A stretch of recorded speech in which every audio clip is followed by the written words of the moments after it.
This is just a sample of the audiobook. To get the complete audiobook, access the link posted in the first comment. A German woman I met about halfway through my Camino told me that a new Camino begins every day. I found that idea profound and interesting. Part of what she meant was that each day a group of pilgrims sets out from the starting point of a Camino route, Saint-Jean-Pied-de-Port, Seville, Madrid, etc.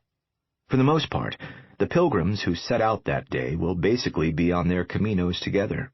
They may not walk together, but they'll set out from the same location and arrive at the next location where they'll rejoin.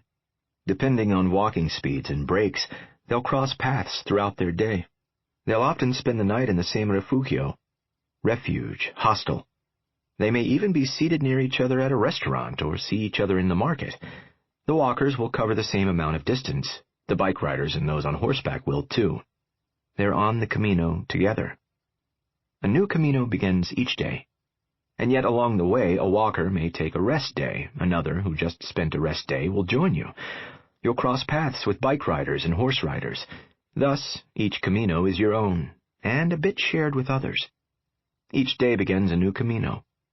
Behind you, others are starting out. Ahead of you, others are finishing, or choosing to leave the journey altogether, or returning to finish a previously left journey. When I headed out on my first day on the Via de La Plata, I was fine for a few hours and then got terribly lost. It can be difficult to navigate the cities because of the housing and industrial parks that ring the bigger of them. All of a sudden, I just couldn't find the path. After searching for several hours, I gave up and went back to Seville. I was disheartened. How was I going to navigate 1,000 kilometers when I couldn't get through the first 10? I set out the next morning with a new resolve. I took a turn where I hadn't the day before, thinking that was the cause of my troubles.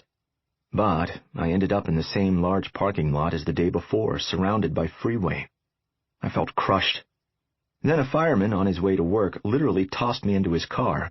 For the briefest moment, I thought I was being kidnapped, and gave me a quick ride to the right place.